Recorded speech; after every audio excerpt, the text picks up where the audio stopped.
కరణేషు దాసి కరణేషు మంత్రి భోజేషు మాత సైనేషు రంభ అని ఓ సినీ గేయ రచయిత విశ్లేషించినట్లుగా కుటుంబ యజమాని చేస్తున్న ప్రతి పనిలోనూ ఇంటి పనులు, వంట పనులు, పిల్లలను చక్కబెడుతూ కుటుంబ సభ్యులు అందరికీ కావలసిన అవసరాలు సిద్ధం చేస్తూ గృహిణిగా, సహచరునిగా అందించే సహాయ సహకారాలు, ప్రేమ, ఆప్యాయత, అభిమానంపైనే భర్త అభివృద్ధి, గౌరవం ఆధారపడి ఉంటుంది అనే నిజం జగమెరిగిన సత్యం. నల్గొండ జిల్లా నల్గొండ స్థానిక పట్టణ నివాసి పల్లె కిషోర్ కుమార్ రక్షణ శాఖ అధికారి సహచరునిగా కిషోర్ కుమార్ ధర్మపత్ని ఝాన్సీ గారితో శ్రీనివాస్ న్యూస్ టీవీ ఛానల్ ప్రతినిధి శ్రీనివాస్ ముఖాముఖి.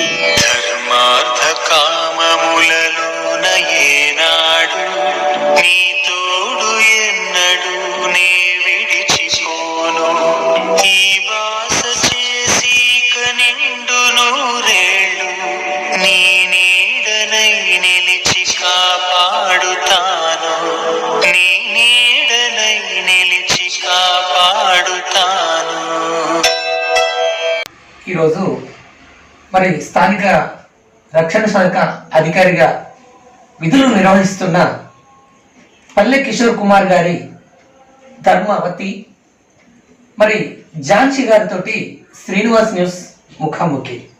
ముందుగా నమస్కారం అండి. ఈసారి ఇన్ని సేవలు చేయడానికి ఒక పునాది, ఒక మార్గం, ఒక మూల దేవత ఉంటారు. ఆ దేవతే మీరని చెప్పేసి సార్ మాటల్లో ఇప్పుడే విన్నాము. మరి ఒక రక్షణ శాఖలో ఉండి ఇటువంటి సేవలు చేస్తుంటే మీకేమనిపిస్తుంది? నాకు సంతోషంగా ఉందండి. మీ సార్ గురించి మా శ్రీనివాస్ న్యూస్ టీవీకి ఏం చెప్పాలనుకుంటున్నారు? నేను ఇంకా అందరికీ సేవ చేయాలి, అందరి మనసులో మనం ఉండిపోవాలి, నిలబడిపోవాలి. మనం ఒకప్పుడు చాలా బాధల్లో ఉన్నాము. ఆ బాధలు ఏంటో ఎదట వాళ్ళని మనం అర్థం చేసుకోవాలి అనేది. మీరు ఆదర్శ వివాహం చేసుకున్నారు. ఆదర్శ వివాహం చేసుకున్న తర్వాత మీకు వచ్చిన విషాదకరమైన సంఘటనలు ఏమైనా చెప్పగలరా? ఈ కష్టాలు వస్తానే ఉంటాయి, పోతానే ఉంటాయండి. ఆ కష్టాలు ఇద్దరం పాలు పంచుకోవాలి కదా, తప్పదు కదా. అది మనం భర్త భార్య విషయాలు. ఇక వడదుడుకులు అయినా కూడా కలిసిపోయాం. అలాగా ఈ వడదుడుకులు వస్తానే ఉంటాయి ఫ్యామిలీ అన్న తర్వాత. ఇప్పుడు ఈ శాఖలో ఉండి సమాజ సేవ చేస్తుంటే మరి వాళ్ళ అధికారుల పై స్థాయి వాళ్ళ నుంచి సార్కి ఏమైనా ఒత్తిళ్ళు వచ్చినాయా? నువ్వు దీంట్లో ఉండి ఆ సేవ చేయటం ఈ సేవ చేయటం రాలేదండి. మానవత్వంతో అందరూ కూడా సహకరిస్తున్నారు. డ్యూటీలో మిస్ కావట్లేదు కదండి. డ్యూటీ కంపల్సరీ డ్యూటీ చేస్తున్నారు కదా. డ్యూటీలో ఏమైనా మిస్ అయితే వాళ్ళు కూడా ఫోర్స్ చేసేవాళ్ళు. డ్యూటీ ప్రకారం డ్యూటీ చేస్తున్నారు. నైట్ డ్యూటీ చేశారు, ఇప్పుడు వచ్చి ఇందులో పాల్గొన్నారు కదా. డిపార్ట్మెంట్ కూడా కొంచెం సహకరిస్తుంది. ఎందుకంటే నాకు కొంచెం వదిలండి, ఈ టైం నుంచి ఈ టైం దాకా డ్యూటీ చేసుకుంటాను, మీరు వదిలేసేయండి నాకు అంటే వదిలేస్తున్నారు. మీరు పెళ్ళైన కొత్తలో వివాహం చేసుకున్న తర్వాత ప్రస్తుతం ఈ చిన్న ఇంట్లోనే ఉంటున్నారు. ఇప్పటి వరకు సరైన కుర్చీలు కానీ, సరైన టేబుల్ కానీ, సరైన మంచాలు కానీ మేము వస్తే కూడా మీరు చాలా ఇబ్బంది పడుతున్నారు. ఏం పర్వాలేదండి. అలాగే ఒక స్టేషన్ హౌస్ అధికారిగా ఉండే స్థాయిలో ఉన్న వాళ్ళకి అనేక విధాల వసతులు ఉంటాయి. మరి మీకు ఎందుకు లేవు? లేవంటే ఇక మనకి ప్రజలే ముఖ్యం అనుకున్నాం. ప్రజలే మన వాళ్ళు అనుకుంటాం. ప్రజలే మనకి ముఖ్యం. ఇల్లు ఏముందండి, ఇల్లు ఎంత సంపాదించినా కూడా పోయే రోజు అయితే ఏం తీసుకెళ్ళాం. ఉన్నంత వరకు చాలు మా ఇద్దరికి. ఇప్పుడు మీ సారి మధ్య ఒక మీటింగ్ లో నేను ఒక అంబేద్కర్ భావాలు, ఒక మదర్ తెరిసా భావాలు, ఒక ఫ్లోరింగ్ నైటింగేల్స్ భావాలు, ఒక ఆర్ఎస్ ప్రవీణ్ భావాలు, ఒక ఆకునూరి మురళీకృష్ణ భావాలతో నేను ముందుకెళ్తూ ఉన్నాను.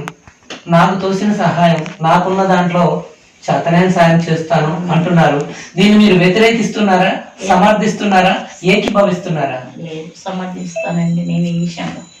చాలా మీకు ఈ సార్ సేవలు చేస్తుంటే మీకు ఏమనిపిస్తుంది? చాలా సంతోషం అనిపిస్తుంది. ఇప్పుడు మీ అవార్డు జాతీయ స్థాయిలో గౌరవం వచ్చింది. ఈ రోజు మరి ఒక ఫౌండేషన్ నుంచి ఒక అత్యున్నతమైన అరుదైన గౌరవం వచ్చింది. మరి వీటి మీద మీరు ప్రజలకు ఇచ్చే సందేశం ఏంటి? సందేశం అంటే మనం అనుకోకుండా ఇక మనం పోతానే ఉండాలి, ముందుకు వెళ్ళిపోయి ముందుకు సాయం చేయాలని అదే ఆలోచనలో ఉన్నాం, ఇంకా ఇంకా చేయాలని. ఇప్పుడు ఒక ముసలమ్మని ఇక్కడ ఒక బాబు తీసుకోపోతే ఇదేంది, ఈ మధ్య ఎవరో ఒక అతను యాసిడ్ తాగితే కూడా మీకు తోసిన సాయం మీరు చేస్తున్నారు, ఏంటి అది, ఏం చేశారు? ఒక 1000 రూపాయలు ఇచ్చేసాము పండ్లు తెచ్చుకోమని. అటు తర్వాత సాయం చేస్తామన్నాము, చేస్తాం, ముందు ముందు కూడా అబ్బాయికి ఇస్తామని హామీ ఇచ్చాం. మీరు ఇలా చేస్తున్నారు కదా, మీకు ఇంకెవరన్నా సార్ కిషోర్ కుమార్ గారు మేము మీకు ఇస్తున్నాం, మీరు ఎవరికన్నా అందించండి అని ఇలా ఎవరైనా మీకు చేయూతను అందించేటోళ్ళు ఉంటున్నారా? ఉన్నారంట, నాకు తెలియదు కదా, సార్కు తెలుసు, చెప్తారు, అందించే వాళ్ళు ఉన్నారు. కానీ అవి కూడా వాళ్ళకే సాయం చేయమని చెప్తున్నా, మనకు అవసరం లేదు, మనకి కూడా ఇచ్చేద్దాం, వాళ్ళకి కూడా ఇచ్చేసి మనకు ఒక పేరు నిలబడుతుంది. మనం సంపాదించేది ఏది లేదు, ఆస్తులు అవసరం లేదు, మన మంచితనమే మనకి. ఇప్పుడు మీ యొక్క ధర్మపతి కాబట్టి ఆయన మంచి చేసినా మీరు ఓకే అంటారు, లేదు ఇంకేదైనా చేసినా మొన్న మీ పతి కాబట్టి మీరు. మరి మీ పిల్లలు ఇంత సహాయం చేస్తుంటే ఏంటి మమ్మీ మనకు లేకుండా అందరికి దానం చేస్తారని మేము ఎప్పుడు ఎదిరించదండి, పాప కూడా ఎదిరించదు, చెయ్యి నాన్న అంటారు, రండి అని చెప్తారు. చివరిగా మీరు ప్రజలకు ఇచ్చే సందేశం ఏంటి? మీ భర్త గారికి మీరు ఇచ్చే ధైర్యం ఏమిటి ఇంకా ముందుకెళ్ళి సేవలు చేయడానికి? చేయమనే ధైర్యం ఇచ్చేది అదే కదా. ముందు ముందు ఇంకా చేయాలి, ఇంకా గొప్ప పేరు సంపాదించుకోవాలి. మనకి తీసుకెళ్ళేది ఏం లేదు, అదే ముఖ్యం మనకి. ప్రజలలో మనం ఉండిపోవాలి, అంతే. Thank you madam. Thank you. విన్నారు కదా, పల్లె కిషోర్ కుమార్ గారి ధర్మపతిని ఝాన్సీ గారు వారి యొక్క పతి గురించి, వారి యొక్క సహచరుని, వారి యొక్క భర్త గారి గురించి, నా భర్త చేసే పని వల్ల నాకు చాలా గర్వంగా ఉంది, అతను రక్షణ శాఖ అధికారిగా ఉండి రక్షణే కాదు, ఒక సేవకుడిగా, ఒక సైనికుడిగా, ఒక ప్రజా సేవకుడిగా ఎటువంటి ఫలితం ఆశించకుండా నా భర్త సేవలు చేస్తూనే ఉంటారు, మా ఊపిరి ఉన్నంత వరకు కూడా ఈ సేవలు చేస్తూనే ఉంటాం, నా భర్త గారికి నేను చేతుగా ఉంటానంటూ ఆమె ధీమాగా చెప్తున్న ఝాన్సీ గారికి శ్రీనివాస్ న్యూస్ ఛానల్ తరఫున ప్రత్యేక ధన్యవాదాలు.